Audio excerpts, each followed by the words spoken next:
Ek wil graag vanmôre praat oor die 10 melaatses, die genesing van die 10 melaatses.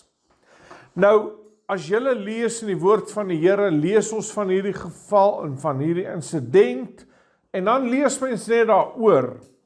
Maar as ons bietjie gaan stil staan by hierdie wat so 'n kort stukkie is in Lukas, dan gaan jy verstaan die impak wat dit het, en jy gaan, as jy die agtergrond hiervan verstaan, wat baie belangrik is, sal jy ook verstaan die impak hiervan, and how significant this is, even when God is in the more unspectacular. Amen. Ons lees daar vanaf vers 11, lees ons van die genesing van die 10 melaatses. En toe sy reis na Jerusalem, en op sy reis na Jerusalem het hy deur Samaria en Galilea gegaan. Nou, om daar te stop, om net vir julle dit te beskryf, tot vandag toe wanneer ons Israel toe gaan, dan is daar net een van 2 paaie wat jy kan kies om te ry van Judea of Jerusalem, die streek is maar net Judea, is daar van Jerusalem af net 2 paaie wat jy kan ry. Die ene is deur die Jordaanvallei, en dan gaan jy deur Jerigo en so voort, dan is jou pad na Galilea toe. So van Jerusalem af na Galilea toe, is dit deur die Jordaanstreek, hier by die Dooie See verby. Die ander pad wat jy kan vat, is die boonste pad wat deur Samaria loop. Nou, vandag is dit 'n baie, ek wil amper sê, gevaarlike pad om te ry, vir natuurlike terreuraanvalle ensovoorts, alhoewel ons daar was, ek en Joshua, terwyl dit hoog op die hoogste rooi sone was in Samaria self, en dit was veilig geweest, en prys die Here daarvoor. So Jesus het altyd net een van 2 paaie wat hy kon gekies het, een van 2 rigtings wat hy kon gegaan het, terug na Galilea toe, en tot vandag toe is dit die 2 paaie, deur Samaria of deur Galilea. Nou hier het Jesus deur Samaria gegaan. Kom ons lees dit klaar, en dan sal ek verduidelik hoekom dit so belangrik is. En op sy reis na Jerusalem het hy deur Samaria en Galilea gegaan. En toe hy in 'n sekere dorp ingaan, kom 10 melaatses hom tegemoet, wat op 'n afstand bly staan het. En hulle het al stem verhef, sê bietjie stem verhef. En hulle het hulle stem verhef en gesê, Jesus, Meester, wees ons barmhartig. En toe hy hulle sien, sê hy vir hulle, gaan vertoon julle aan die priesters. En onderwyl hulle weggegaan het al rein geword.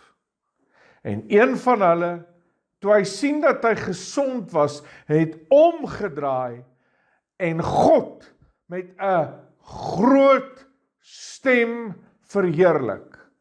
En hy het op sy aangesig neergeval, by sy voete, en hom gedank, en hy was 'n Samaritaan. Nou hoekom sal die Bybel net hierdie laaste gedeelte insit na die punt, en hy was 'n Samaritaan, ons kom nou by dit uit.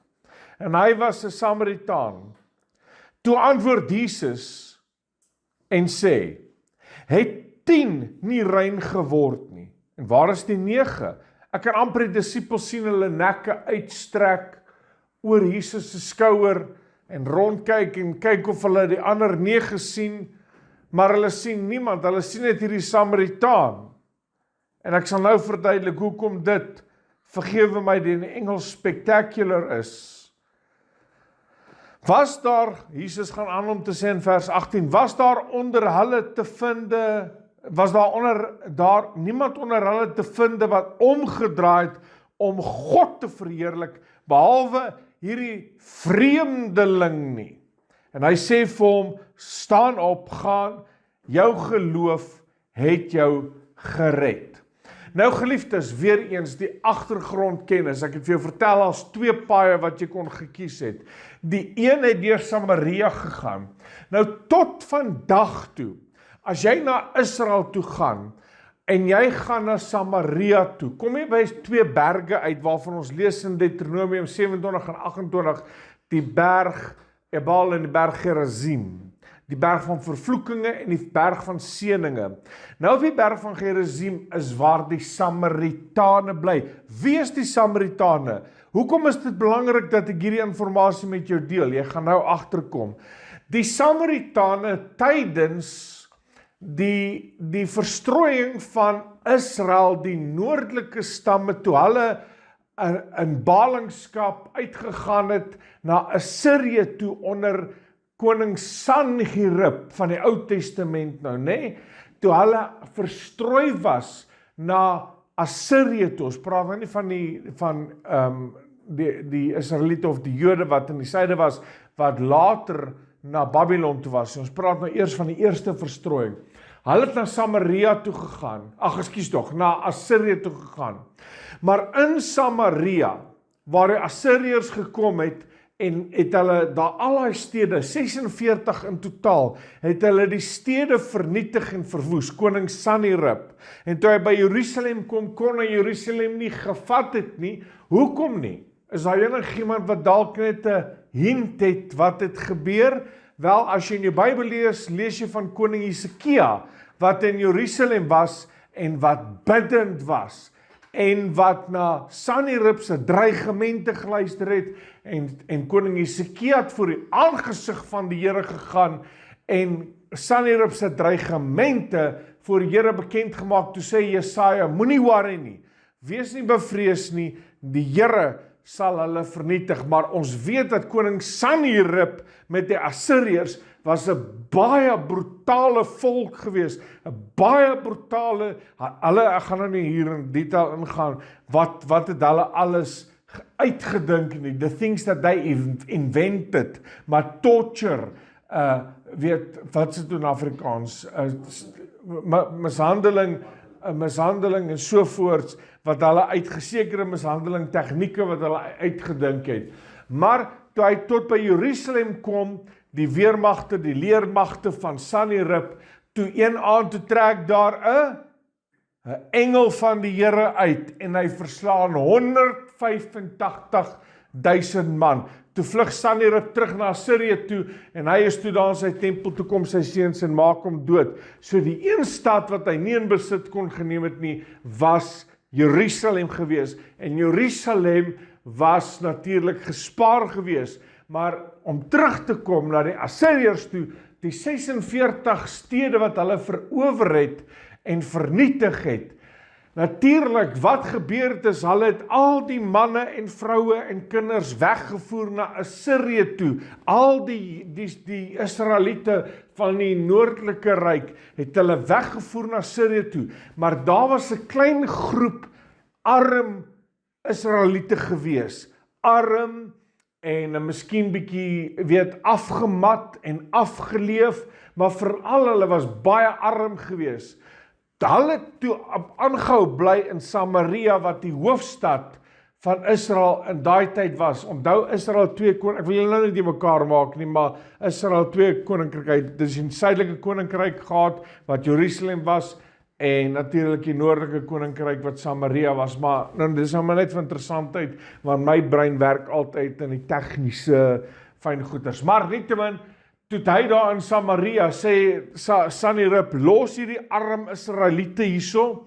Ons kan Jerusalem nie vat nie, maar vat hierdie arm Israeliete, los hulle hierso, vat al die ander manne, vroue, kinders, voer hulle weg in Assirië in. En natuurlik, toe sê hy, bring van ons Assiriërs in, en laat hulle woon onder die Israeliete, en laat hulle met hulle trou, en daar 'n verbastering ontstaan. Nou, daai verbastering, die kinders wat daar gebore was, word genoem die Samaritane, wat ons van lees in die Bybel. Dis hoekom die Jode hierdie tyd, as jy van lees, Jesus het as prins, Jesus het geweet wat hy doen. Nee, ek sê dit nou met tong in die kies, maar Jesus het geweet wat hy doen toe hy die verhaal vertel het van die goeie Samaritaan. En toe hy vertel het van hierdie verhaal, of nie vertel het nie, wat die gebeur het, toe Jesus hier gekom het, en Jesus praat van hierdie vreemdeling ensovoorts, en die vrou wat by die well, the woman at the well, wat natuurlik water getrek het, dit was die vrou in Samaria, toe Jesus op pad was na Jerusalem toe het sy gesê, hoekom wil julle in Jerusalem gaan aanbid? Ons moet hier aanbid. Toe sê Jesus, daar kom 'n tyd wanneer niemand meer hier of daar sal aanbid nie, maar God in gees en in waarheid sal aanbid. Maar die Samaritane was die resultaat gewees van die Assiriërs en die arm Israeliete wat geïntermingel het en getrou het, en die kinders wat daaruit gebore word die Samaritane genoem. Van destyds af tot en met hierdie uur en oomblik is daar 'n haat, wil ek sê, tussen hierdie twee. Want die Samaritane dink hulle is die ware volk van die Here.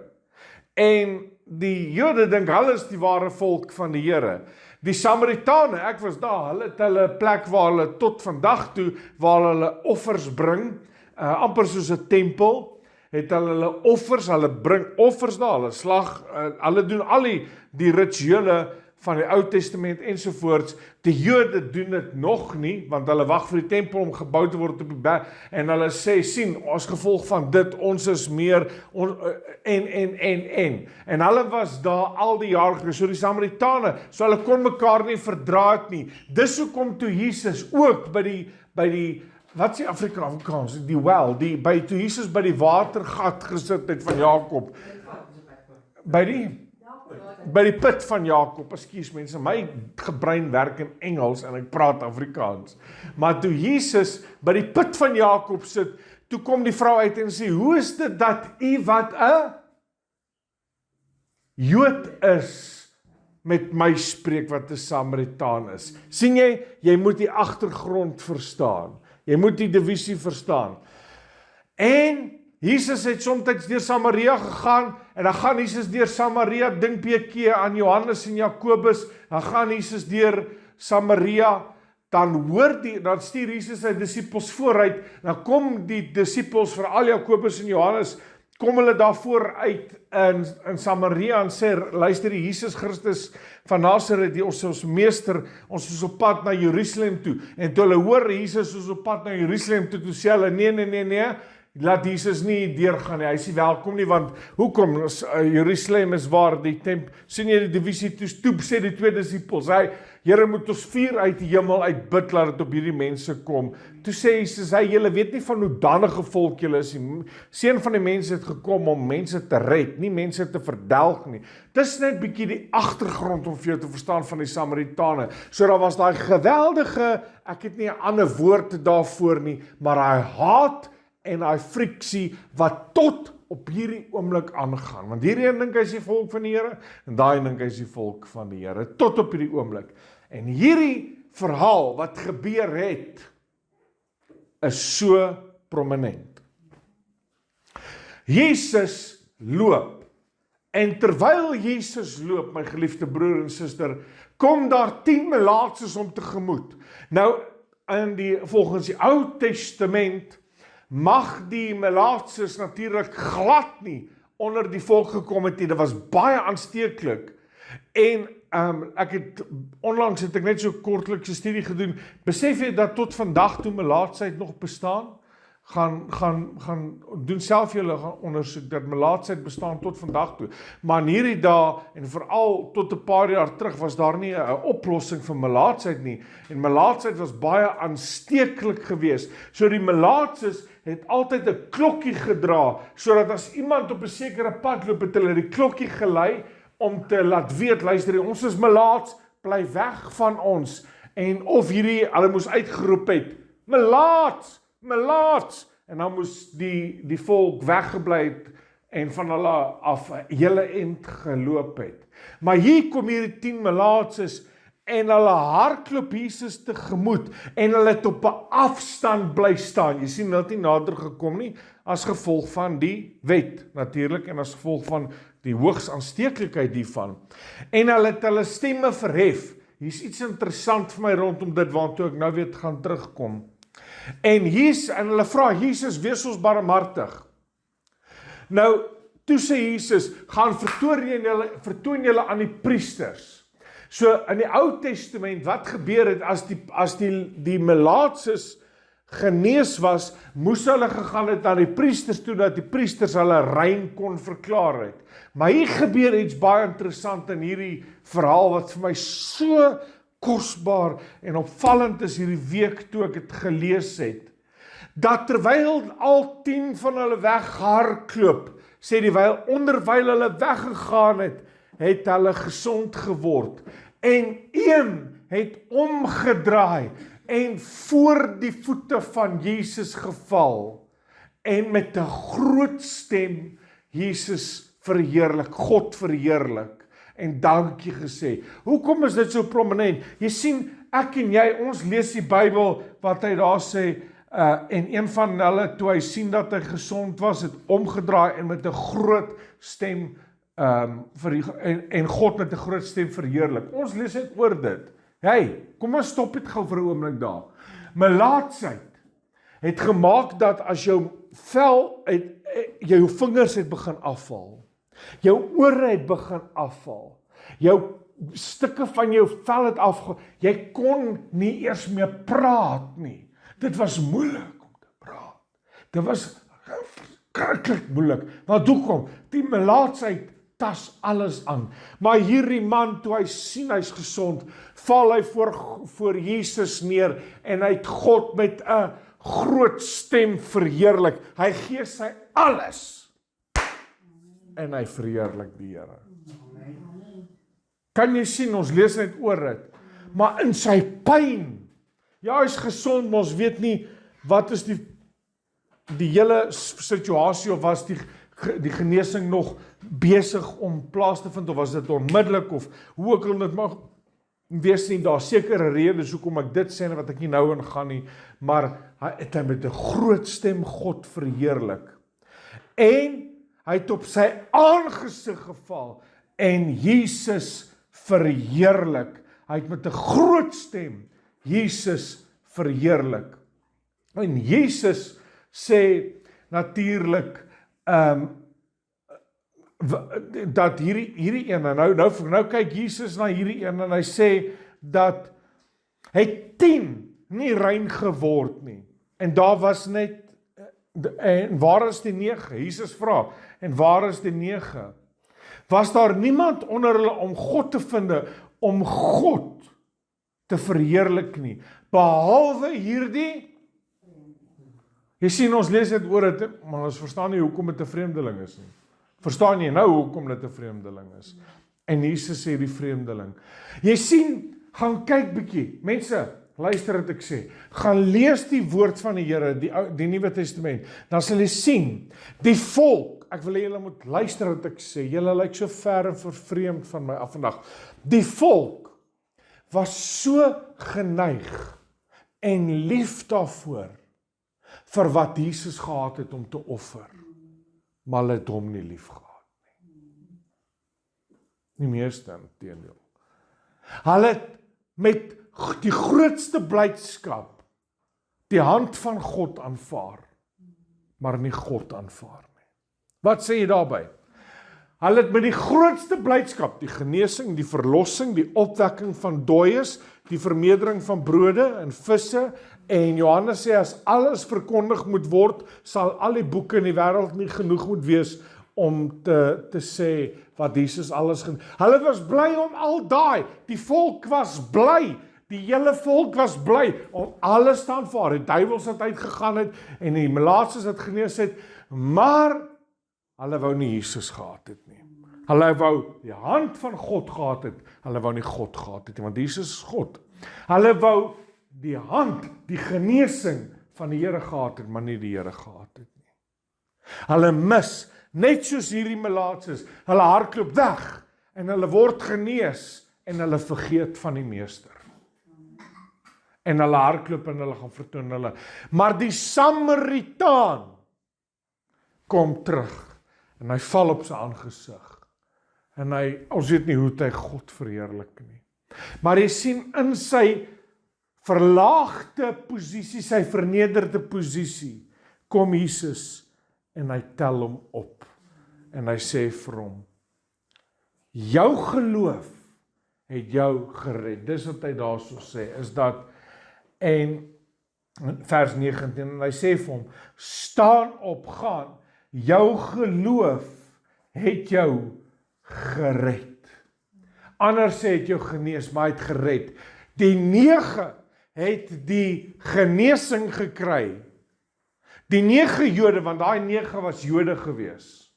Die 9 het die genesing gekry. Die Samaritaan het die genesing en Jesus gekry. Luister gou wat ek vir jou sê. Jy kan genees wees en nog steeds, of kom ek sê dit so. Jy kan wonderbaarlik in 'n genesingsdiens genees word, maar nog steeds reguit op pad hel toe wees. Verstaan jy wat ek probeer sê? Geliefdes, laat hierdie vir jou 'n les wees vanmôre. Dat dit gaan nie net oor it's not about what God can do, but who he is. Paulus sê nie daar in Filippense 3, that I may know the things that he can do. Dis nie wat hy sê nie. Hy sê, that I might know him. Paulus sê, dat ek hom mag ken. Nie wat hy kan doen nie. Jy sien, dis waar jy dit mis, dis waar ek dit mis, dis waar mense dit mis is. Ons soek wat God kan doen. Hoe weet ek dit? Wat, nie antwoord nie. Maar wat is jou gebedslys as jy gaan bid? Dink bietjie daaraan. Here, ek vra asseblief vir dit. Jesus sê, dis asof die Here dit doen. En sê, los jou wat alles wat jy wil hê ek moet doen. Kom sit net hier, fellowship met my. Wees net by my. Wees net hier by my. Spreek met my, praat met my. Ek het jou lief. Maar Here, ek wil dit hê. Here, sal eers asseblief my kinders beskerm. As belangrik om te bid vir die beskerming, maar Here, sal eers asseblief my vir dit voorsien. Ek kan al daai goed doen. Moenie soek wat ek kan doen nie, soek my vir wie ek is. En al hierdie dinge sal vir julle bygevoeg word. Maak dit sin? En die Samaritaan het dit reg gekry, terwyl die Jode dit verwerp het. Kan ek dit weer sê? Die Samaritane het dit reg gekry, terwyl die Jode dit verwerp het. Hulle het die genesing aanvaar, en dit was vir hulle genoeg. Hulle het die voorsiening, ek wil nou hier aangaan in my eie in hakkie sit, hulle het die voorsiening aanvaar, en dit was vir hulle genoeg. Hulle het die vriendekring wat hulle mee in welkom weer was, wat hulle vir jare nie meer, wat hulle nie kon gewees het nie, was vir hulle genoeg. Maar die Samaritaan sê, niks van daardie is vir my genoeg nie. Ek soek Jesus bo alles. Dis basies, dis wat hy sê deur sy aksies. En hy kom, en hy val voor die Here. Wanneer laas het jy voor die Here gaan lê? Ek vra jou, luister, hier doen die Samaritaan nog iets wat ek oor kan preek. Inteendeel, ek wil weer hier oor preek. Maar hier doen die Samaritaan iets wat hy doen. Is hy gaan lê voor die Here.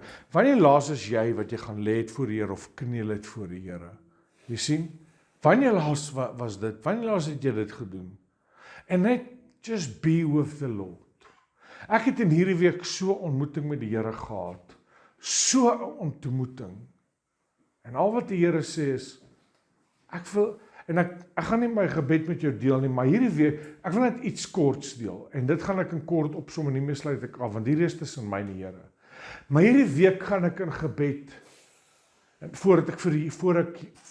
terwyl ek voor die Here is, en Vader, mag ek hieroor praat? En net vir hy, ek gaan net 'n stukkie deel. Sê ek, Here, ek soek niks. Ek soek niks met nie. Ek soek niks. Ek soek niks. Ek soek U. Ek soek U. As jy lief is vir die Here Jesus en jy besef hy is God en Here van jou lewe, sal al hierdie ander dinge vir jou, it will be decimate, en dit sal vir jou wegraak, because hoekom? Jy gaan weet, my God can do anything, anything, anything. My God can do anything. Ek kom nou klaar sing. He made the world and all its riches and all the time can bring. My God can do anything. Maar, I know He can do anything, but I need Him more than I need anything. Lord, I need You more than I need the sunshine. Lord, I need You more than I need anything. Kan jy op die voete staan?